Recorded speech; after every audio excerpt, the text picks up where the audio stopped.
Om Namo Bhagavate Vasudevaya.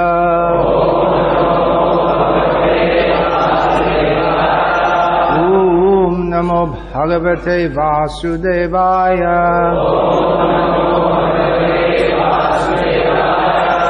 Om Namo Bhagavate Vasudevaya.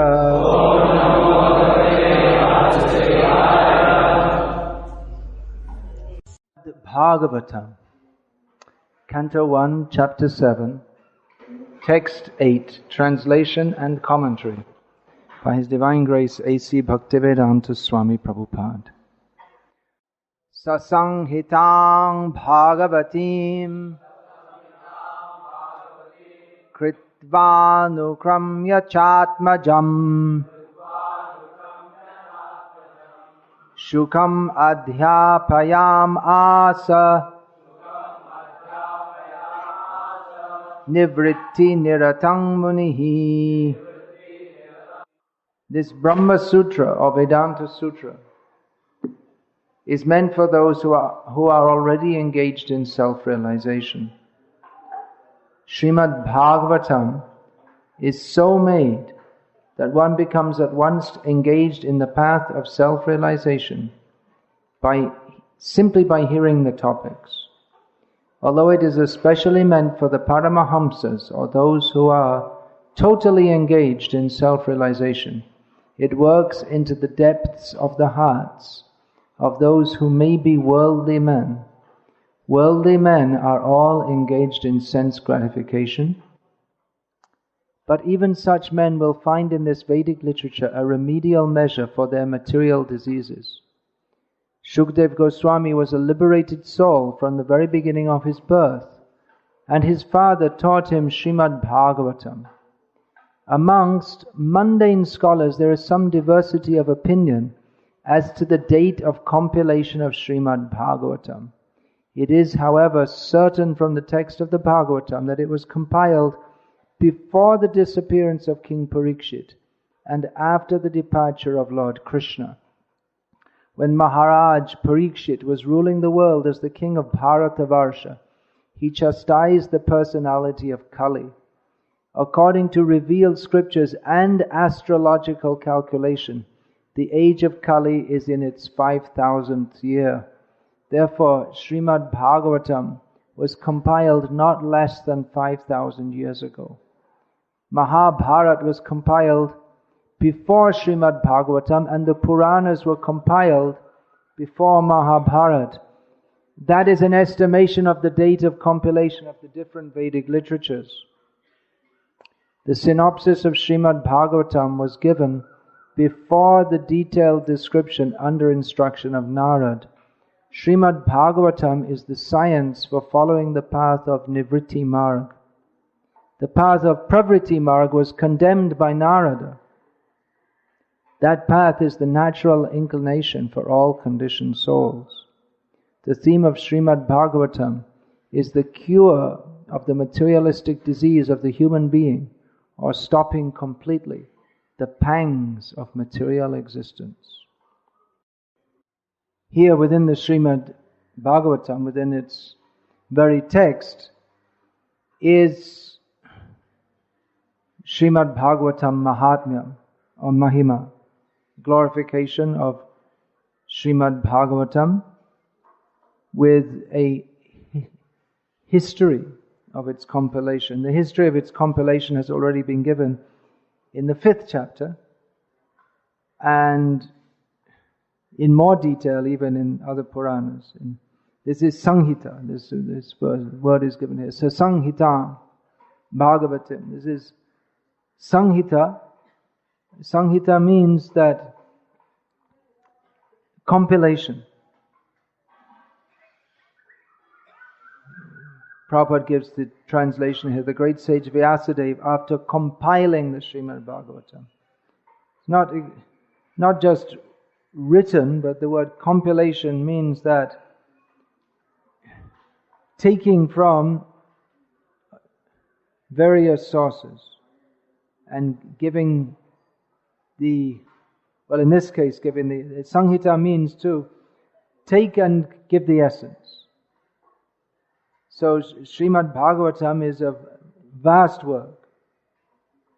We have information from Srila Jiva Goswami has given that in the heavenly planets there are 1,00,000 verses of Srimad Bhagavatam. And actually it's unlimited because it's Bhagavatim. It's in relationship with the personality of Godhead. But it's presented in various ways and various forms in various times. This may lead some people to think that the Srimad Bhagavatam or the Puranas, they're not very important. Shruti is very important. This is the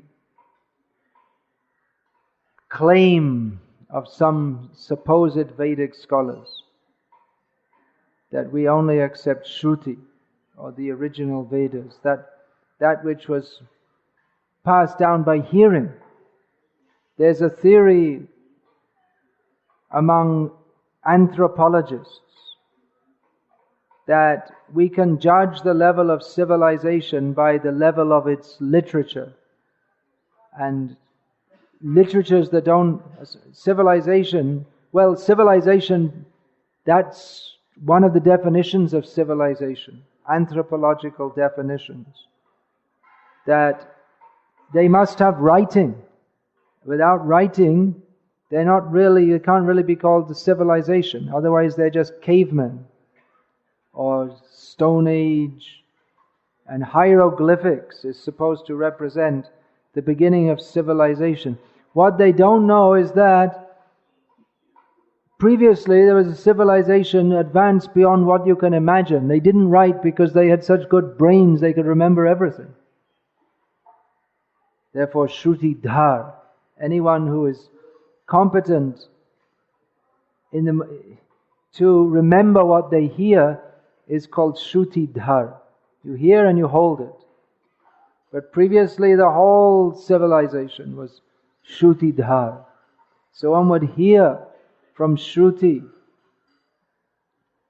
So the Shruti, that is supposed to be fixed, although there are different schools of Vedic knowledge and different shakas,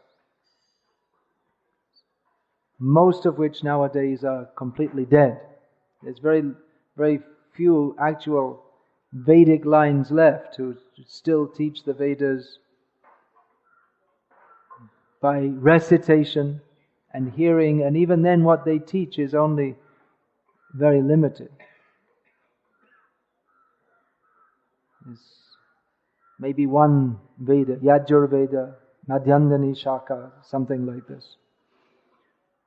So Srila Vyasadeva, this is the history of Srimad Bhagavatam, he's seeing that Prayanal Payasa Sabhya Kalavasmin Yuge Janaha Manda Sumanda Matayo Manda Bhagya Hi Upadruta, seeing that the condition of people in Kali Yuga, short-lived, short-tempered, not specifically mentioned here, but we can deduce that, short on brain power,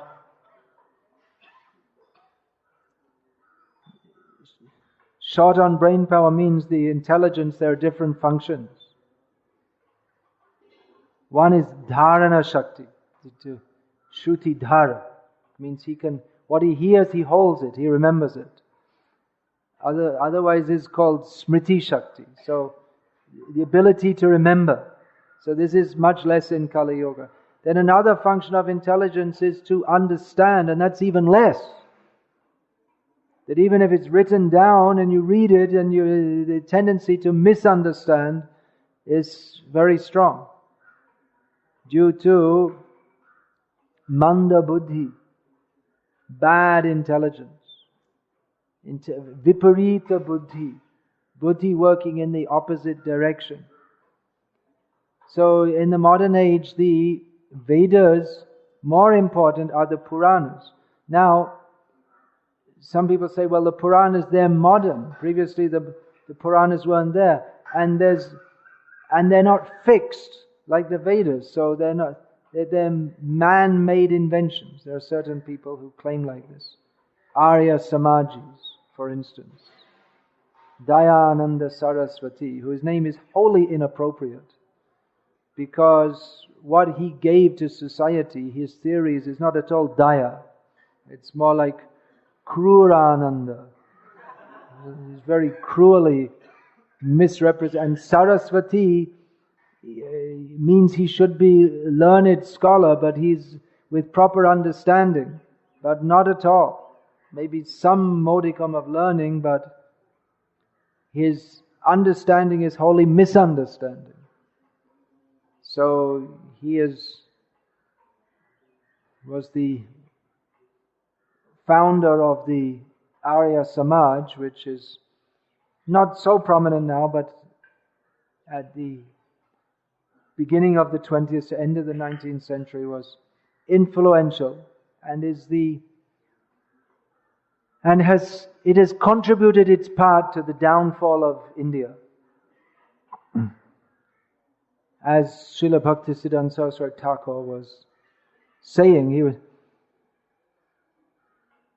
he was lambasted by the members of the Indian National Congress and the Swaraj, people fighting for Swaraj, that you're like a dalal or cheller of the British, you're cooperating with the British. But Bhaktisiddhanta Saraswati Thakur thought these people, they want to remove the British because they think the British are doing harm to India.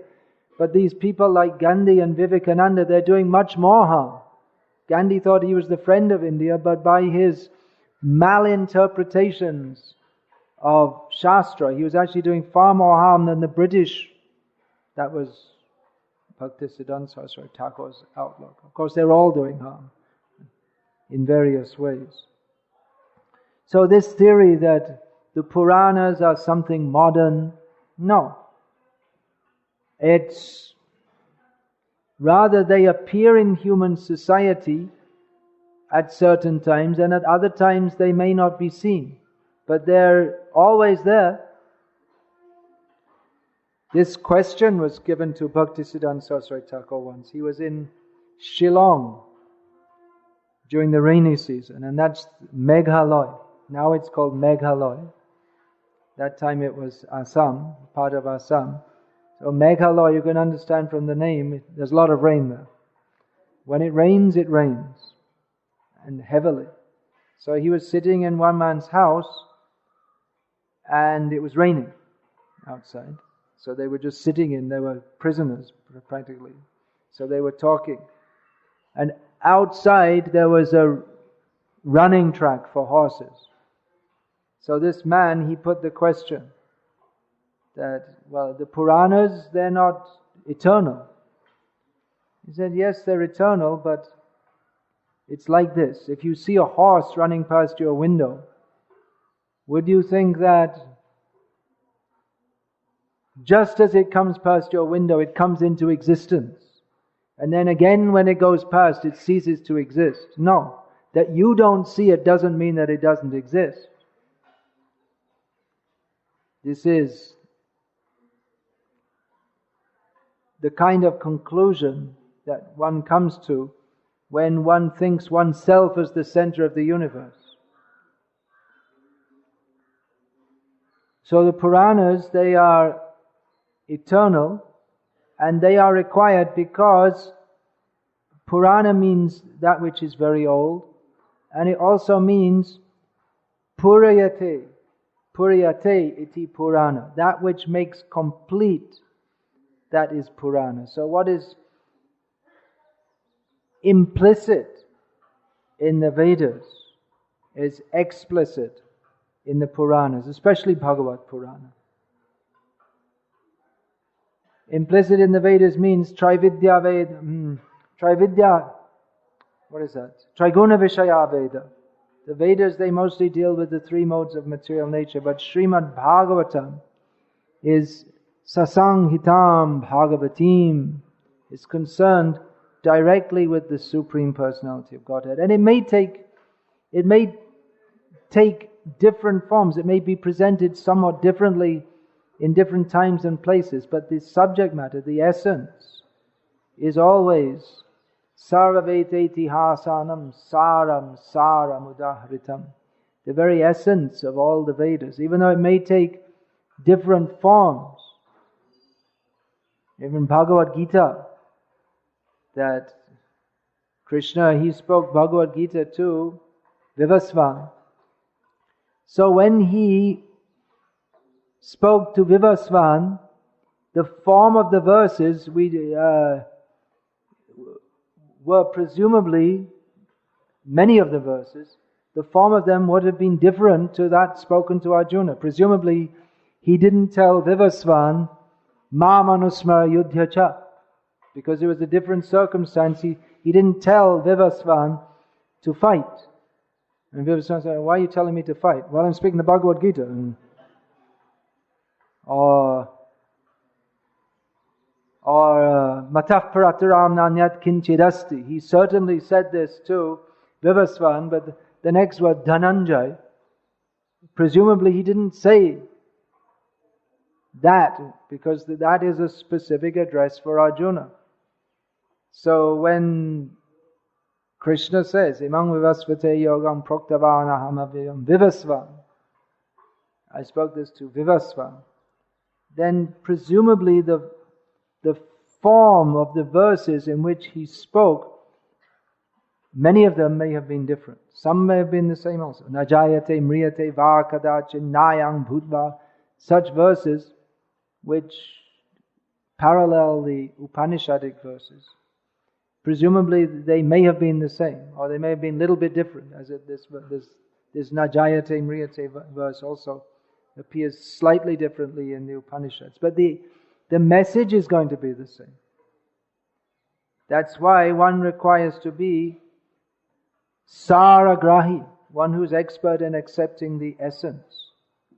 One who is not simply attached to the rules and the procedures and the form, but can understand the message.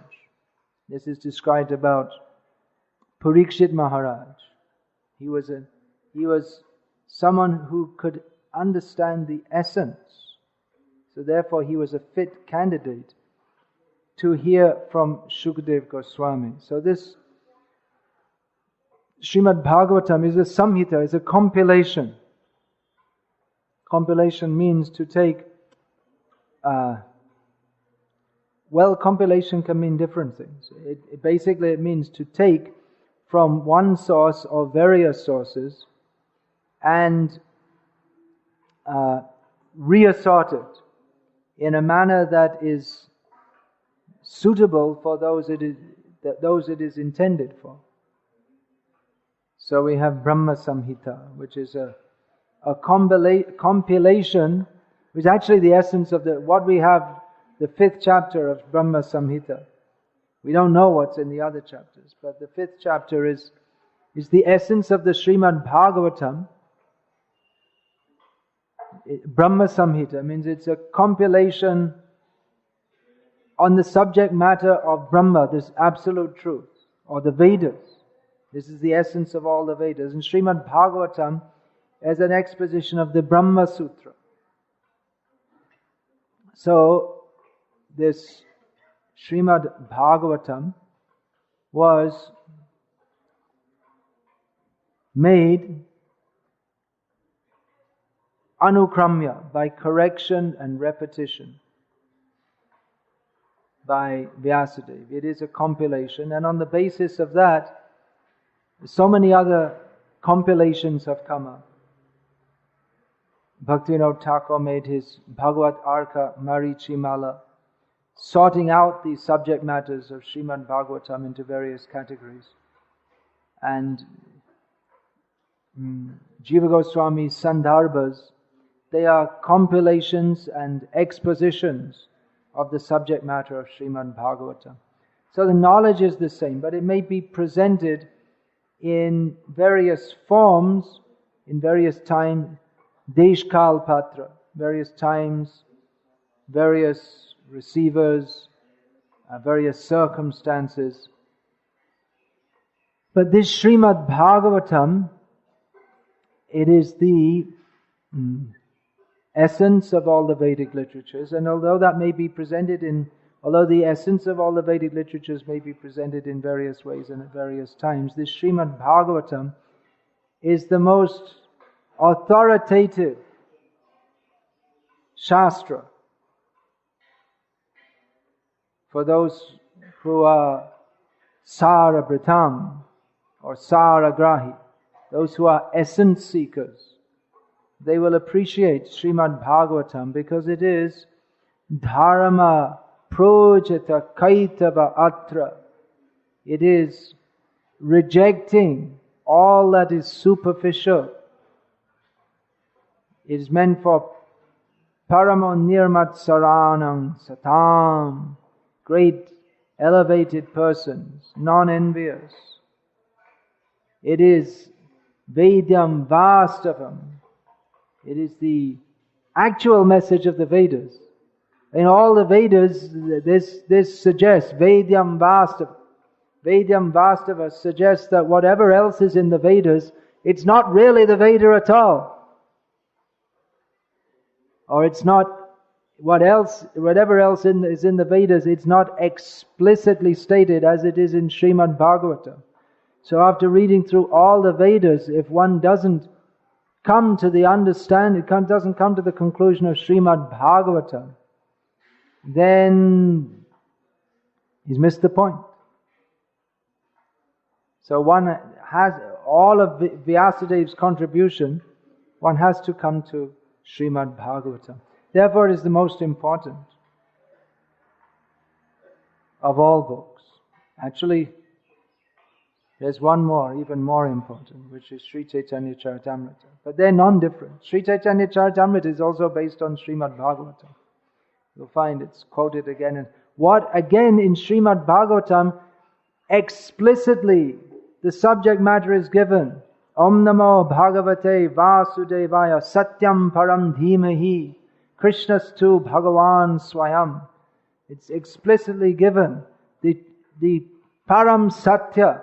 All the Vedas are meant for understanding Satya.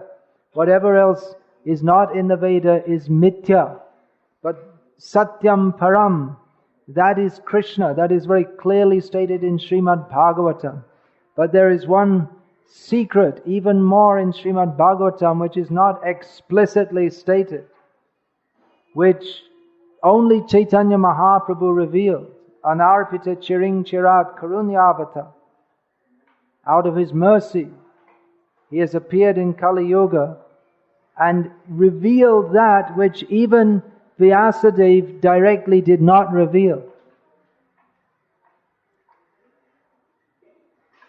It's not explicit, it's implicitly there in Srimad Bhagavatam. Anayaradito nunam Bhagavan Haririshvara.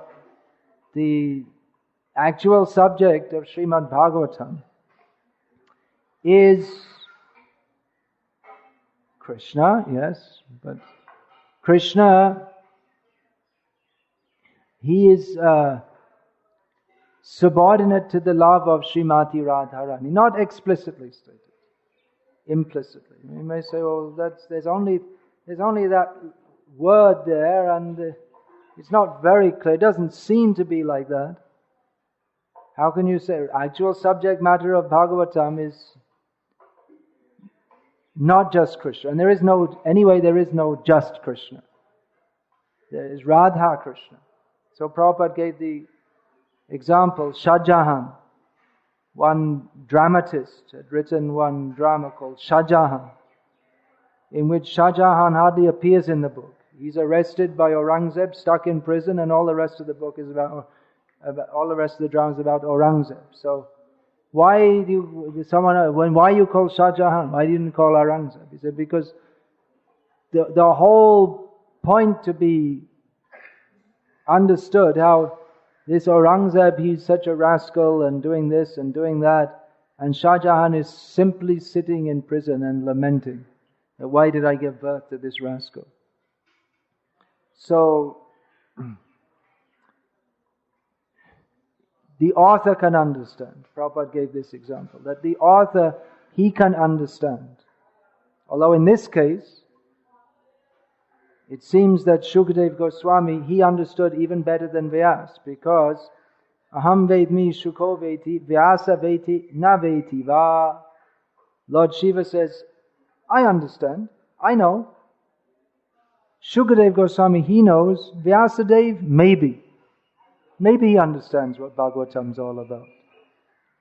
But anyway, bhaktya bhagavata grahya. Na buddhya na chatitaya.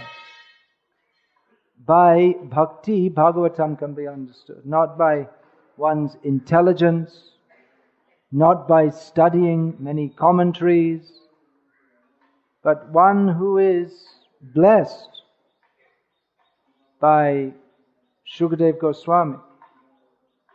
He can understand. Shukamakad amrita drava sangyutam.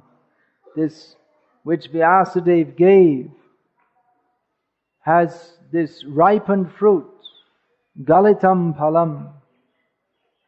Just like the ripe mango becomes even sweeter when pecked by the shuk parrot. Sometimes we see pictures or representations of Shukadev Goswami, and he's represented as a human figure but a parrot-like head. Although Prabhupada didn't represent him like this, and it seems to be some imagination. But Shuk, he's called Shuk. Of course, there's a long history behind that. Shukadev, but his understanding of Bhagavatam, or his presentation of Bhagavatam, makes it even sweeter. And the essence of Bhagavatam is sweetness. Bhagavatam is a philosophical work. It's Bhagavat Tattva Vijnanam. It is the scientific presentation of the subject matter of Bhagavan, of the Bhagavats, and of the link between Bhagavan and the Bhagavats, the devotees. That link is Bhakti. So this philosophically describes why he is Satyam Param and why Dhimahi, why we should meditate upon him. This is established in Srimad Bhagavatam. Ahameva sameva agre, himself he has spoken. How he is supreme, that is explained in various categories. Sarga, Visarga, all the different categories of Srimad Bhagavatam. The conclusion is that Krishna is supreme, and Vyasadeva has presented this, but there's more also to his being supreme. Generally, if someone's supreme, he's the supreme Lord, then there's some sense of fear, awe. He is so great and so powerful, then how can we approach him? Just if you come before, you may be asked to, you might be called to speak before the Lok Sabha. So, if you're called to speak before the Lok Sabha, you might be very nervous because the Prime Minister's there and all the cabinet's there and all the leading gundas in the country are there. So you might be very nervous. You say something wrong, they might shoot you. I might get arrested for saying that. You wouldn't say that in front of them. So you might be very nervous that these are all very great people. So someone who's very great, they're very powerful, can be afraid of them, because if you say something wrong, then off with his head. They can immediately shoot you, have you hung. They can just, of course in a democracy it's not supposed to happen like that, but when someone has absolute power, they can just do what they like. And that's one reason in the modern age they don't like the idea of monarchy or absolute dictatorship. the last reason that after all George Bush's reasons for invading Iraq have shown to be erroneous, the last reason he can give is that, well, we had to depose Saddam because he was so bad. And actually, he was bad. He's not so bad now. He doesn't have so much scope to be. But it was like that. If you say something against Saddam, then you won't be seen anymore. It was nice knowing you, but Saddam didn't think so, and so you are now Saddammed to death. So, someone who's very powerful, you should be afraid. Fear God, otherwise you will burn in hell forever. So you should be afraid. It's a very serious threat. So Krishna, he is Sarvaloka Maheshwaram. He's more powerful than trillions of Saddams put together. But he's also Suhridam Sarvabhutanam. He's also the very, very intimate friend of every living being. That's a relief. And we take it, okay, so I can do all nonsense. He's my best friend. And actually it's true in one sense. He does allow us. He does allow us, but at the same time, He's not very happy. He wants us to be with Him. So He's all powerful. And this is established in Srimad Bhagavatam. How Hiranyakashipu, who himself was at least millions of times more powerful than Saddam, he was finished. Tavakara kamalavarena kam adbhuta shringham dalita hiranyakashipu tanubringham. Just finished.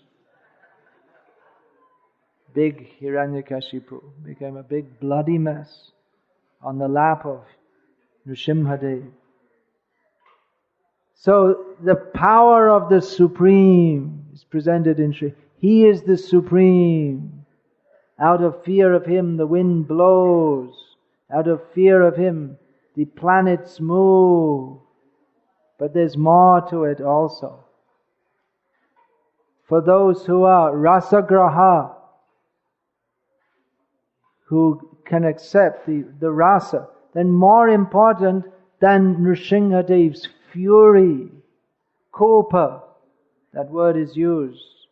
Kopa, there are different words for anger. Kopa means severe anger, uncontrolled, fury, the fury of Nrsimhadev. But those who are Sarabritam, those who accept the essence, they can find out that still more important than Nrsimhadev's anger is his kindness upon Prahlad Maharaj, which is the very reason for his coming. It's not so much to punish Hiranyakashipu, because whoever powerful Hiranyakashipu was, his mother is more powerful, Durga Devi. She can punish him. But Nrsimhadev, he personally came out of love for Prahlad. So this rasa, Srimad Bhagavatam, the most important point here is that, yes, philosophically, it's established that Krishna's tu Bhagavan Swayam, but there's more to be understood. He's God and we're subordinate, yes, but there's more to be understood. That is Bhagavatam is the archetypal rasa shastra. There are so many rasa shastras on the basis of Srimad Bhagavatam. Bhakti Rasamrita Sindhu, Sri Gita Govinda, and so many rasa shastras, Lalita Madhav, Vidagdha Madhava, Bengali Padavali, is all based on So much of it is based on Gita Govinda. All based on Srimad Bhagavatam. So, Pibata Bhagavatam Rasamalaya Mohoraho Rasika Bhuvi Bhavaka. The rasa of loving Krishna.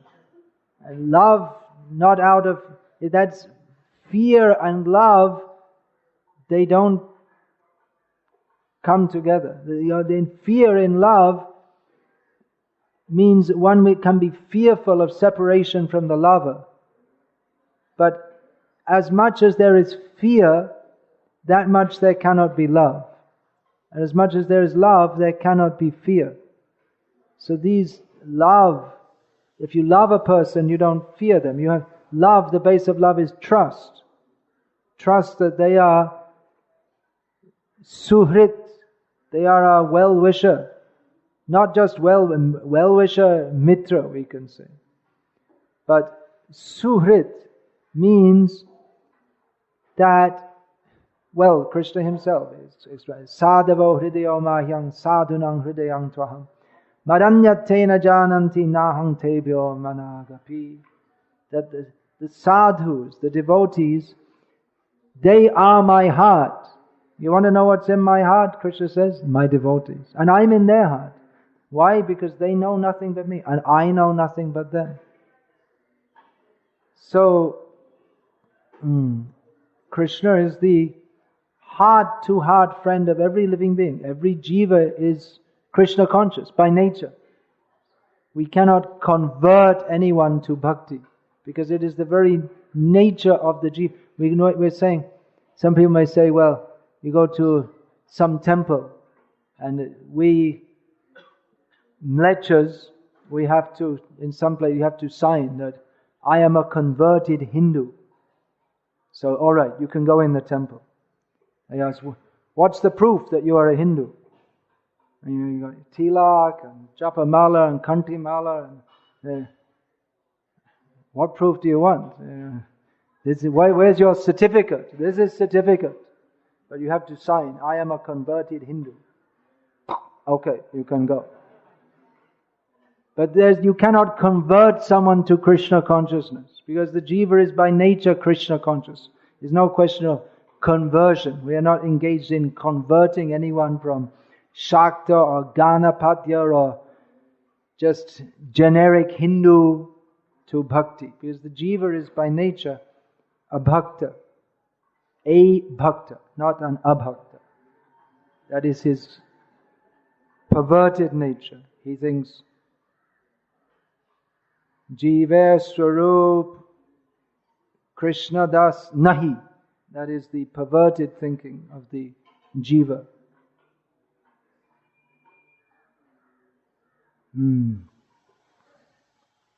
So, Krishna is the well-wisher of every living being. His greatness is described in Srimad Bhagavatam, but that greatness, the greatness of His power, the greatness of His opulence, the greatness of His knowledge, these are not so important. Madhurja Bhagavatasa. Chaitanya Mahaprabhu taught this, that the essence of Bhagavan's Bhagavata, the essence of, what is it that makes him God? Krishna is a person, I am a person. Krishna has two hands, I have two hands. Krishna has knowledge, I have knowledge. Krishna is a living being, I am a living being. So why do we say He is God and I am His servant? What is it that makes Him God? Well, we can say He has all power, yes. These are all qualities of God. His opulence, His power, His all knowledge. But most important, Madhurja Bhagavatasa, His sweetness. Now that's impossible for all except the most advanced transcendentalists to understand. The topmost value of sweetness Even the Vaikuntha-vasis who are also appreciating the sweetness of Narayana. It's not that he's not sweet. Narayana is millions of times sweeter than any sweetness we can imagine in this material. By sweetness here we're referring to the personal characteristic and quality of the Lord. But still Krishna, who is Narayan, his sweetness even more so. But the Vaikuntha-vasis, being awed by and appreciative of his greatness, do not appreciate the greatness of Krishna's sweetness. And even those who worship Krishna in Dwaraka, from Chaitanya, from the Vrajavasi or Chaitanya Mahaprabhu's outlook, that the sweetness of Krishna, cowherd boy Krishna, Gopala Krishna, Radha Krishna, that is the essence of the essence. Saram Saram Yudaharitam. Taken from all the Shastras. Sarva Vedeti Hasanam. So Srimad Bhagavatam is presenting the sweetness. Chaitanya Mahaprabhu unlocked that. He gave that. What is in Srimad Bhagavatam? Srimad Bhagavatam explicitly states that which is implicit in all other Vedic literatures. And that which is implicit in Srimad Bhagavatam, the secret within the secret, has been unlocked by Chaitanya Mahaprabhu. Shukdev Goswami, he knew, but he didn't explicitly reveal it for various reasons. One being the audience, the people that are not fit, except Parikshit Maharaj. They're not fit to understand. Even Narad Muni might have had some hesitation in accepting the conclusion of Shukdev. The conclusion, not the philosophy, not the Siddhanta. Well, Siddhanta, there are various levels also. There's Bhakti Siddhanta. Siddhanta is Bhakti, but the conclusion of Bhakti Siddhanta is Prem Siddhanta. And what is the Prem Parakashtha?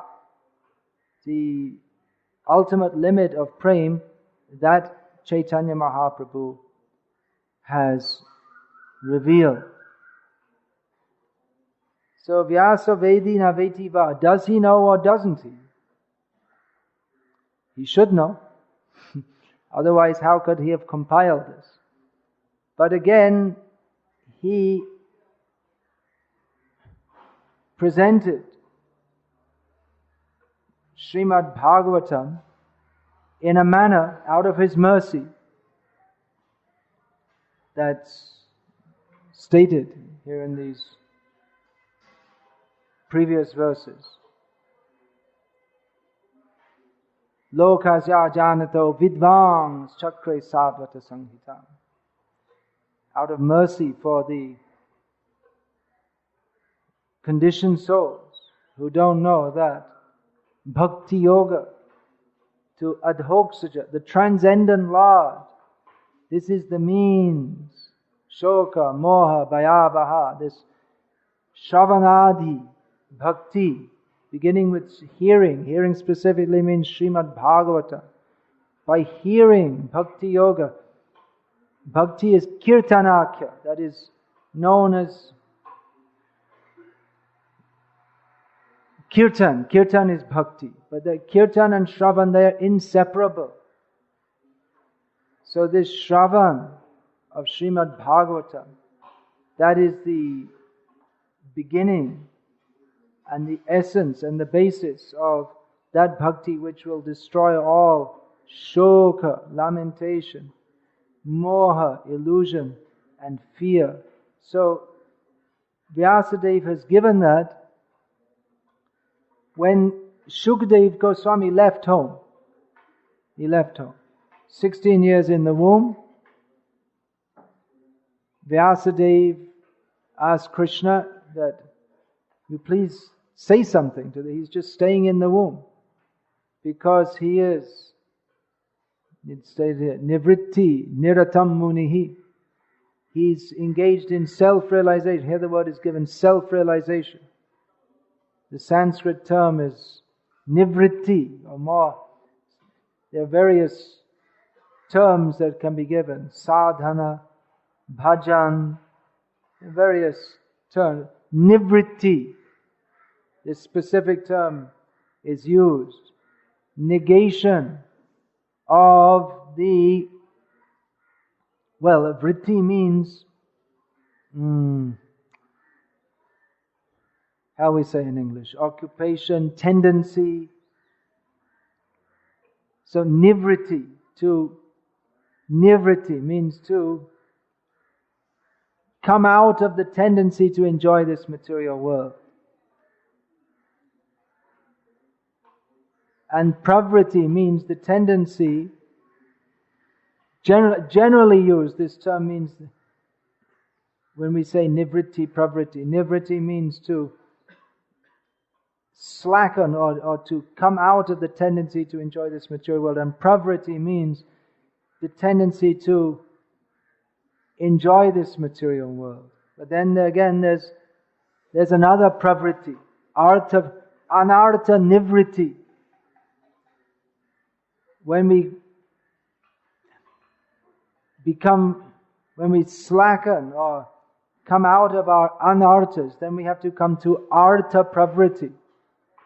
We have to come to the positive cultivation of that which is our real self-interest. So Shukadeva Goswami was nirvritti, niranta, niratam. He was engaged constantly in nivritti. So he found that the womb of his mother, which is a horrible place, the description of it's given there in Srimad Bhagavatam, it's not a nice place, but he thought this is a better place to be than outside the womb, because at least here there's no Maya. So 16 years, and then Krishna, on the request of Vyasadeva, told Shukadeva, Vyasasuna, that you come out. I promise you'll be protected from mine. So he came out, but he thought, I don't be at home. Then Vyasadeva, he may be Vyasadeva, the incarnation of God, but he's going to treat me like a son, and I'm going to get in okay, I'm leaving. Took off. Learned a little bit and took off. And then he didn't want to stay. So then his father devised a means that he doesn't want to hear he thinks I'm in Maya because I made all these Vedas and Mahabharata and Puranas but Vyasadeva wanted to teach him that which is of real value. So he arranged that his disciples in the forest would be reciting Srimad Bhagavatam. What is that? Bhava Piram Pirit. The description of Krishna, his beauty, his sweetness. Shukadeva Goswami heard. Where did you hear that from? Vyasa? Okay, I'm going back. Then I'll study Srimad Bhagavatam. So he heard Srimad Bhagavatam from Vyasa. Vyasa knew that if he had his disciples reciting the Upanishads, or if he had his disciples reciting even Ahamevasam Nanyat Yat Sadasatva, then even then Shukadeva Goswami, yeah, that's nice, but I already know that, so I'm going. But what's this? Atma Ramascha Muniyo, Muni, here Muni described, Shukadeva Goswami, Muni, thoughtful person. He's not just cramming in Shastra like some subject to be studied at school so that he can regurgitate it to show his knowledge. But he is considering, relishing Srimad Bhagavata Sarartham Asvado rasikayasa. He's relishing, tasting that by contemplation. What is the subject matter of Krishna? So he found, this is something attractive. How can it attract me? I was staying in the womb so that I wouldn't be attracted to anything material. Now I've come out. I'm not attracted to family life. I'm not attracted even to putting any clothes on my body. I don't care that people are calling me bad names. He's not he's tatamana pamana yoho sukhe dukhe samekritva. He's beyond duality of people blaming me or praising me, or he's beyond duality of material happiness or distress or heat or cold. He's not attracted to anything, nor is he repelled by anything. This is the test of a self-realized person. But now if I'm being attracted, so it must be something transcendental, because I cannot be attracted to anything material. What is that subject? The sweetness of Krishna. So Shukadev Goswami went back and he studied Srimad Bhagavatam from Vyasa, and he presented it again even more sweetly. But still, even great acharyas who could understand Srimad Bhagavatam and present very strongly, smashing the teeth of those who have no real teeth, only artificial teeth, the so-called Vedantists. Vedanti, no teeth. So no real teeth, they're only talking. Blah, blah, blah, blah, blah, blah, blah, blah, blah. But is what they're speaking is all blurred and unclear, the Mayavadis, because they have no teeth, they have no dharana shakti, they cannot catch the essence. Of course, this Bay, it's Urdu, not Sanskrit, but Prabhupada gave that example. They call themselves Vedantists. It means, in their case, it means they have no teeth. They're just blah, blah, blah, blah, blah, blah, talking all nonsense. Nothing clear what they have to say. They have nothing clear in their minds. So the acharyas, Madhvacharya, he made his Bhagavata Tatparya Nirnaya. But even such great acharyas, they also could not present. Only Chaitanya Mahaprabhu, the great acharyas, they couldn't present. Chaitanya Mahaprabhu presented. Baraja Jubate Bhavera Bhakati Shakati Hoito Ka. Who, if it was not for Chaitanya Mahaprabhu, who could have presented this? This Bhagavata Sa, Madhurja Bhagavata Sa. What is that Madhurja? The sweetness of Bhagavan. Bhagavan is very sweet. His Brahman effulgence is not very sweet. Paramatma, sweet, but more or less functional. Then the different avatars of the Lord, they're all very sweet. Nrsimhadev, with the blood of Hiranyakashipu spattered all over his body, is very sweet for those who can appreciate. All of Vamandev, very beautiful, very sweet. Even we may think, Varahadev, how can he be sweet? Yes, he's very sweet. He's the Supreme Lord. There's no question of him being anything but sweet. But the sweetness of Krishna is more, even than all the different avatars. They're also Krishna, but their sweetness is not on the level of that of Swayam Rup, Dvibhuj, Murlidhar, Krishna. Of course, we can say this, but then again we have to see what is our level of appreciation. We can say, but as long as we are interested in the sourness of this material world, then we cannot appreciate the sweetness of Krishna. As long as we are trying to enjoy this material world, then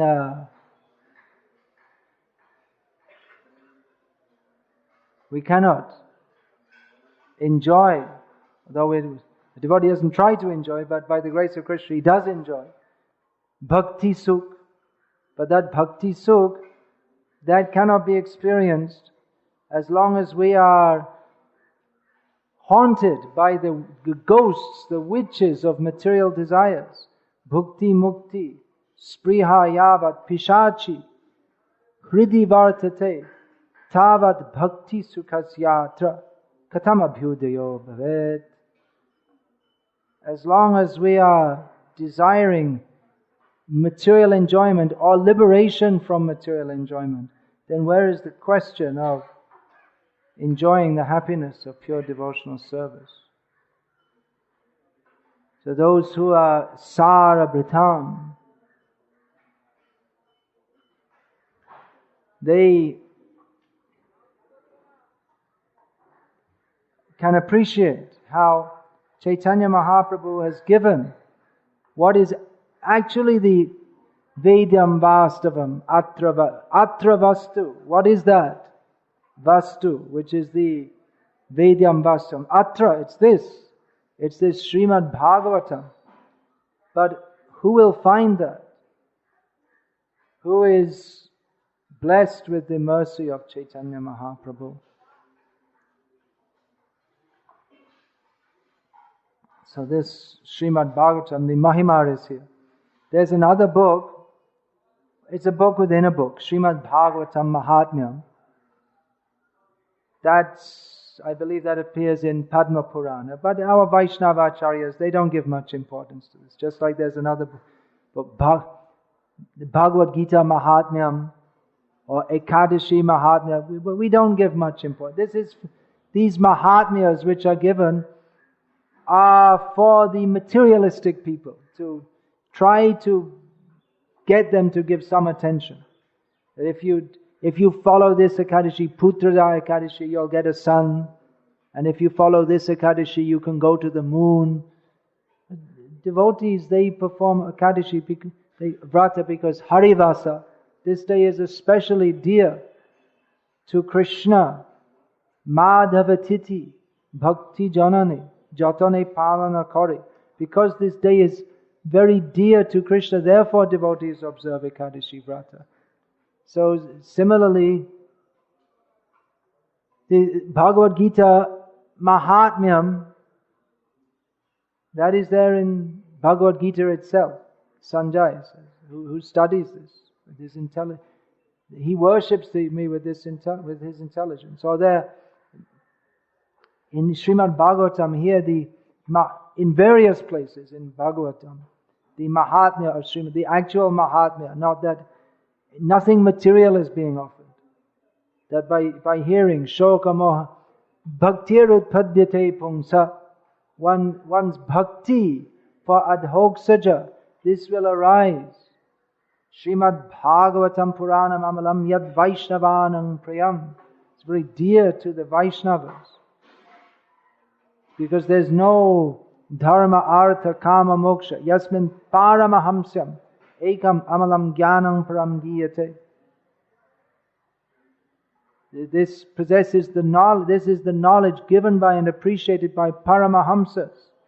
So those of higher disposition, they can appreciate what is Srimad Bhagavatam. Srimad Bhagavatam Mahatmya is there in the text of Srimad Bhagavatam. Tat Shrinvan Supatan Vicharana Paro Vimuchen Naraha. So by hearing, carefully studying, applying one's intelligence to understand the subject matter, one can go back to Godhead. This is the actual Mahatmya of Srimad Bhagavatam. More Mahatmya. That Tadvag Visargo Janataga Vipla, not just for the Paramahamsas. Tadvag Visargo Janataga Viplavaha. It's also meant, this Srimad Bhagavatam is especially meant for the topmost Paramahamsas, but it's also meant for the most sinful people. Isn't that astonishing? But the point is, as Prabhupada mentions here, that even for others who are not Paramahamsas, even for people who are sinful, if somehow or other they become attracted to the topics of Srimad Bhagavatam, then their heart will change. Viplavaha. There'll be a change of heart. So this Srimad Bhagavatam, there is no literature comparable. That I was saying Chaitanya Charitamrita. Only. And then again from Chaitanya Charitamrita, Srimad Bhagavatam, so many other Bhagavata literatures have come. This Srimad Bhagavatam, Yasmin Prati Shlokam Abadhavatyapi Namanyanantasya Yashonkitani Yat. This every word in every shloka, it is glorious, even if the grammatician may find some fault or someone may say he's not pronouncing properly, but it's glorious because it presents the unlimited glories of the unlimited personalities of Godhead. Therefore, saintly persons, Shrinvanti, Gayanti, Grinanti, Sadhava, they hear, they chant, and they accept the version of Srimad Bhagavatam. So there's a great need. Prabhupada, he saw there's a great need in human society to replace the Vayasam Tirtham, the garbage, the crow's pilgrimage place of garbage literature, with actual literature, Srimad Bhagavatam. People are very anxious to read so many things. Yesterday we were coming on the train from Dada to Pune, and just on the opposite side, there was one lady, she read the newspaper the whole way. Usually people look at the newspaper for 10 minutes, or the whole way, and even then she didn't finish. I don't think, because it would take, to read the whole newspaper would take a long time. All crow-like literature. This person, their life story before they got bombed to pieces and like this. But what does it matter, actually? And you say, well, you should show sympathy for the bomb victims. We're all victims. Don't think some people are victims. And those who are victims, yes, we're very sorry for them if they're blown to pieces before they got Prabhupada's books. That we're feeling very sorry. That is the sorry. Anyway, everyone has to die. Now, we're not saying that Al-Qaeda ki jai. We're not saying that. But we're saying that everyone is guilty. No innocent. The innocent victims. To say innocent victims means atheism. No one is innocent. Everyone is, the whole of Bombay is dedicated to sense enjoyment. People are sinful. The whole modern civilization is Janata Agha, sinful population. So the Srimad Bhagavatam is required in human society. Prabhupada writes extensively in his commentary on this verse, this Tadvag Visargo verse, how there is a great need for propagation of Srimad Bhagavatam in human society. People, especially those people who've got money, they should spend it for propagation of Srimad Bhagavatam. Prabhupada very much wanted that these books be distributed widely. He said there should be a complete set of Srimad Bhagavatam in everyone's house in America. Then what to speak of in India? Certainly more so required here. So that is one of the prime duties of the followers of Srila Prabhupada, to make Srimad Bhagavatam their life, as Srila Prabhupada said. That means to read Srimad Bhagavatam, live by Srimad Bhagavatam, speak Srimad Bhagavatam, and distribute these books. Now there's great opportunity that these Srimad Bhagavatam sets are available in English, Hindi. Full set is there in Marathi? How many volumes? Only 4 volumes. Anyway, it's getting there, slowly. So you can take these sets door to door. In Pune so many people have money. Some of our devotees, they're doing that in Bangalore, where they're going in South Bangalore, where people in general are quite rich, well-to-do. So they're going door to door, and every day they'll find 2-3 people who show some interest, and they just right on the door. They walk in, they see they're interested, they sit down, they show them Bhagavatam, sell them a set, and go on. So the scope is there. People in India, for all their running towards materialism, still many of them can take up Krishna consciousness. They can take these books. Prabhupada very much, he was so keen for that. One of my godbrothers, Manidhar Prabhu, he's been known since the day he joined the movement for being a book distribution fanatic. He joined in Germany. So now he's, I don't know what age, 50 plus, mid-50, I don't know exactly. But he's still a book distribution fanatic, and he just goes everywhere, and everyone knows that he goes all over Europe and just infuses all the devotees about book distribution. And devotees asking them, how can you be so enthusiastic all the time for book distribution? He said, because I know Prabhupada wanted this so much.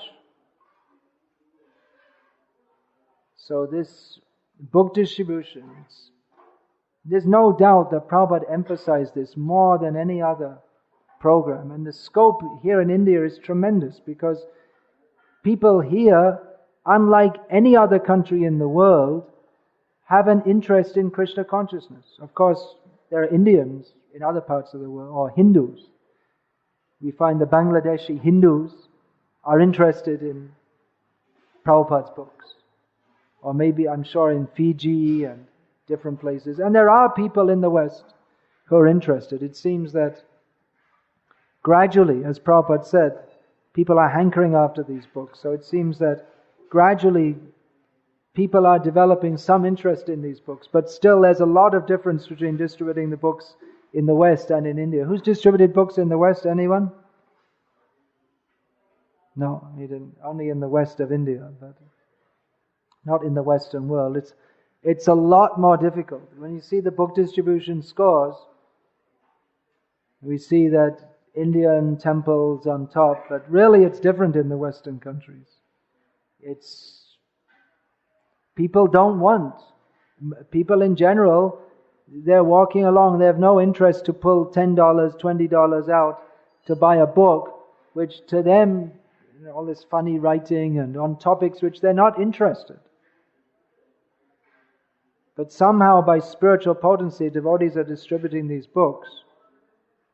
There's more scope here. And the effect of Prabhupada's books is tremendous. We're seeing that now. We're seeing it by all of you here. You're all coming because of Prabhupada's books. Otherwise, most of you are coming from student backgrounds. I was going to colleges in the 1970s in India, and it's a very different response to now. Mostly all of the students, they would make fun of you, either to your face or behind your back, and tell jokes, and they just thought it was a big joke. Things have changed. And when we tried to speak in the 1970s in India about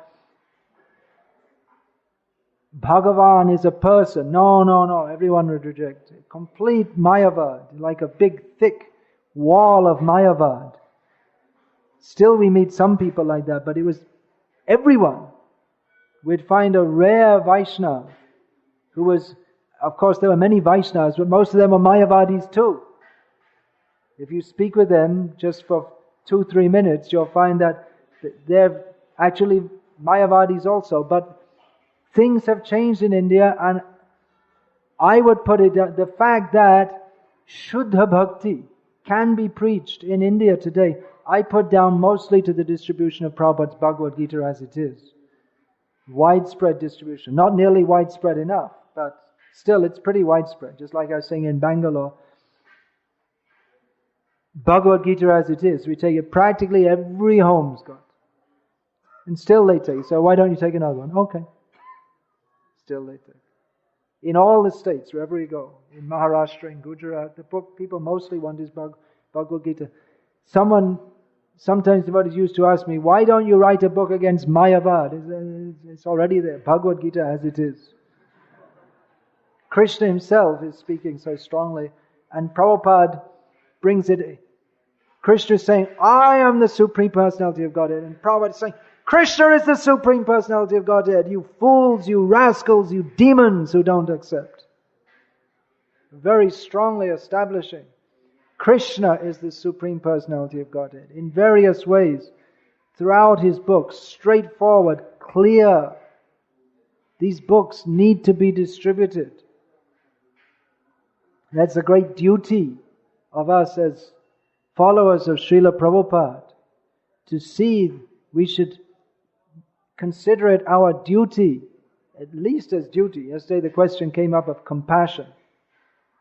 First comes duty. That it is our duty to take Prabhupada's order to distribute these books very widely. And then we see some devotees, there are some devotees like Manida Prabhu, just as enthusiastic about book distribution as when he joined some, 35 years ago or something. We have in Los Angeles, there are many devotees who are after so many years still distributing books. There's Brigupati Prabhu in Los Angeles, every day, 7 days a week, out distributing books. How old is he? I don't know, 55, something like that. Quiet, he doesn't talk a lot, but when he's out there, he's talking all the time. Then, talking all the time, inducing people to take Prabhupada. Vijay Prabhu, did he come here? Vijay, he travels in India also. Distributed so many books. Cool, very cool. It's not haranguing people. Take this book. Not like, very cool, calm. Just, he knows how to unlock people's hearts and their wallets so they can take Prabhupada's books. I think you better remove this. It's coming in my eye.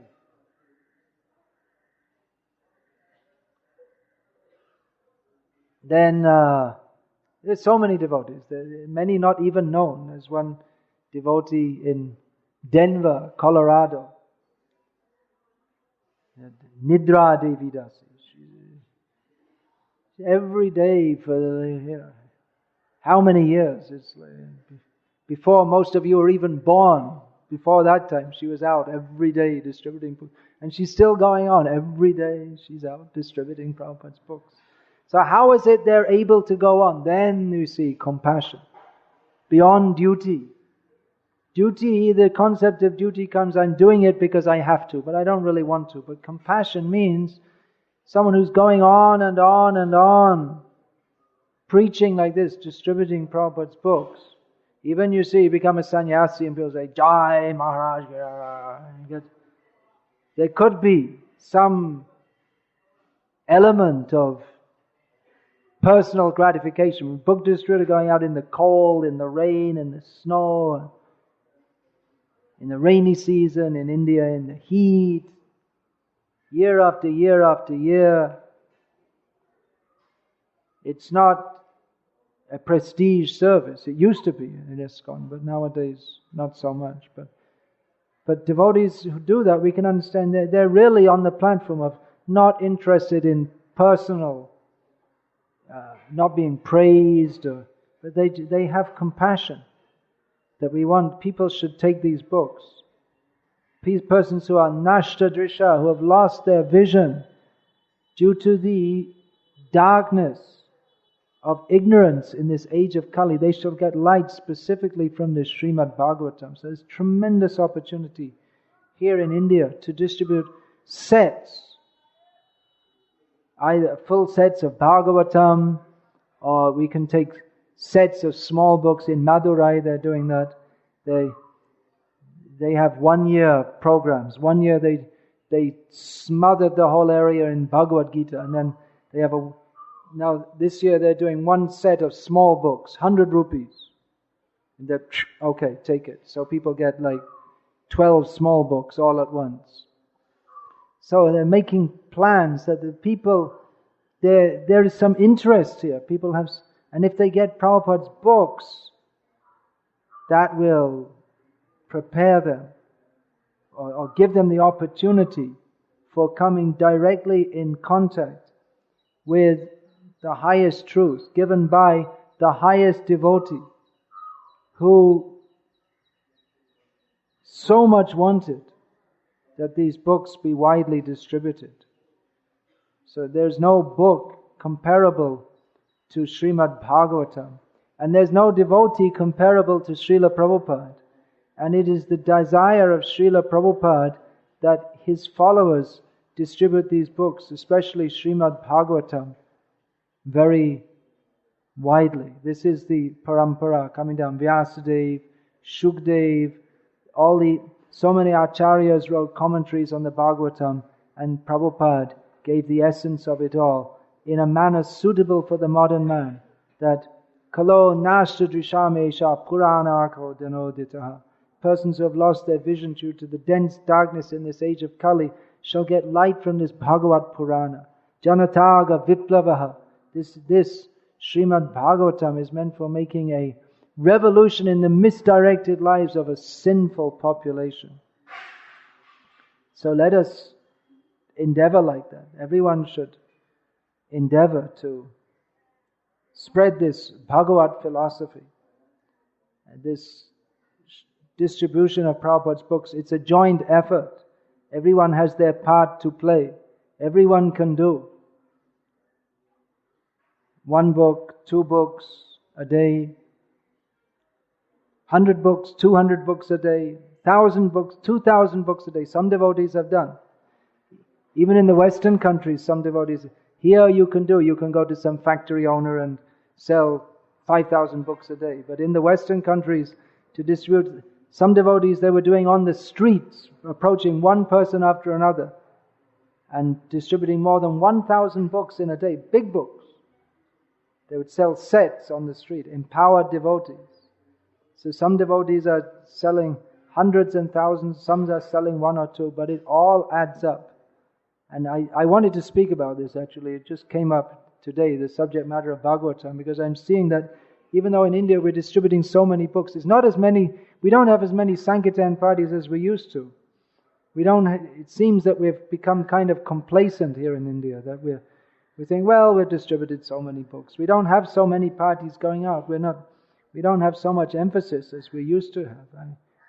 In Juhu now they have 2 Sankirtan bus parties. They used to have 6. Well, we should have gone up. Prabhupada said double it. He wanted the book distribution doubled every year.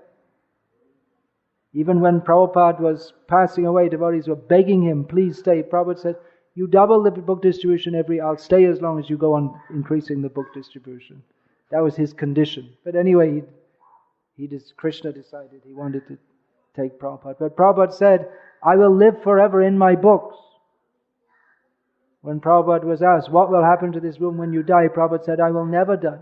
I will live forever in my books. So,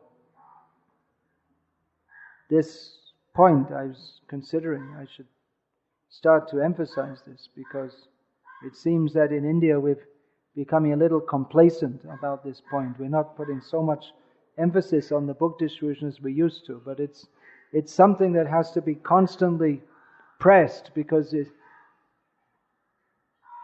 unless we do that, our tendency is to forget or marginalize Prabhupada's very strong desire that his books be very widely distributed.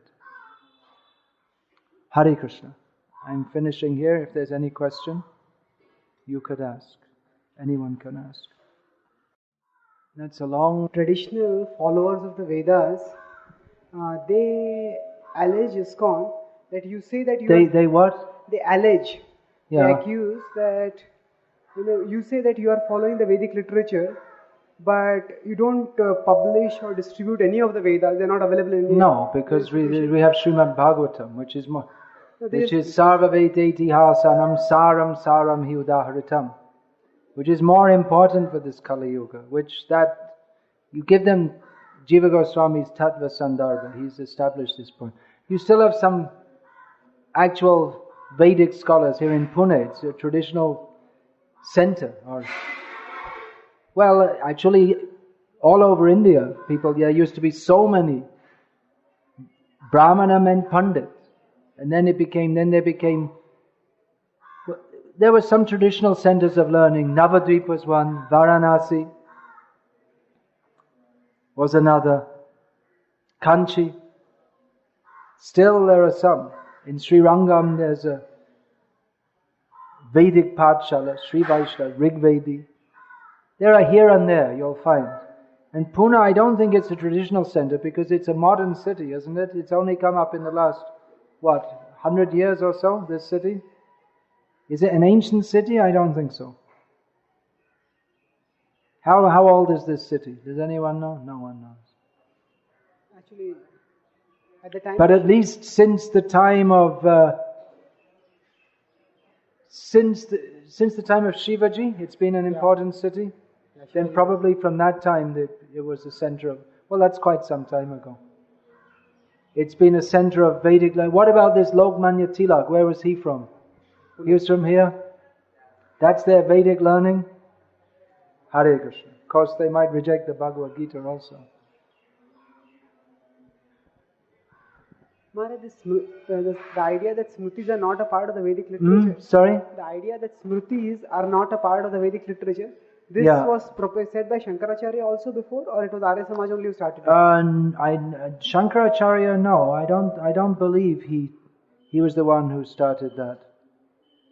Because, he wrote many stutis for Krishna, Nrsimhadev, Durga Devi,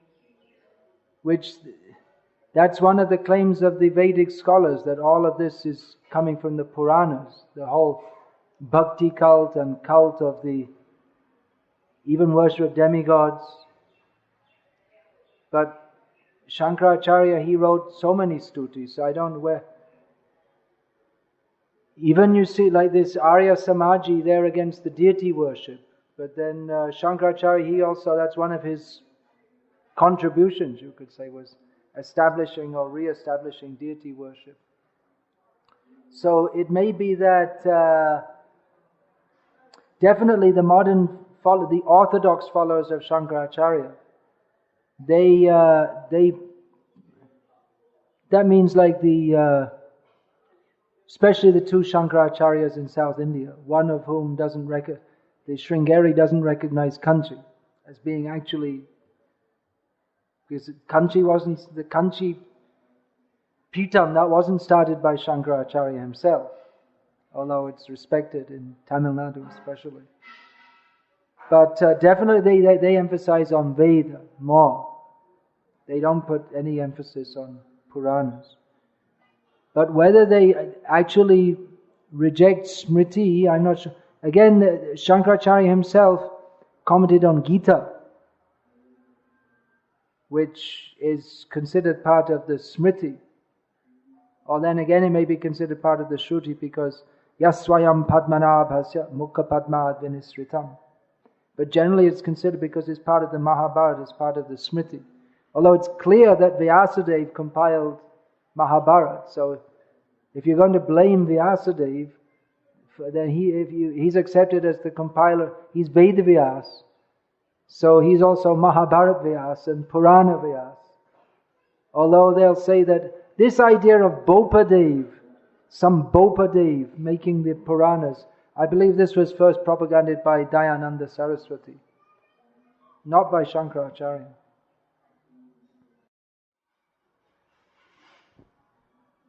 Maharaj, the purport here says that Bhagavatam talks about Nivritti Marg, but generally say Nivritti refers to Gyan, so Pravritti, Nivritti and Bhakti, are they different? Nivritti and Bhakti is the same? Nivritti refers to Gyan.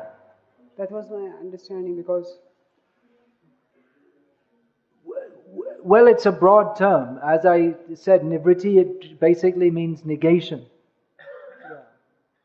So that was the position of Shukadeva Goswami at first. he was engaged more in negation of the negative, but he didn't really come to the positive until he came to hear Srimad Bhagavatam.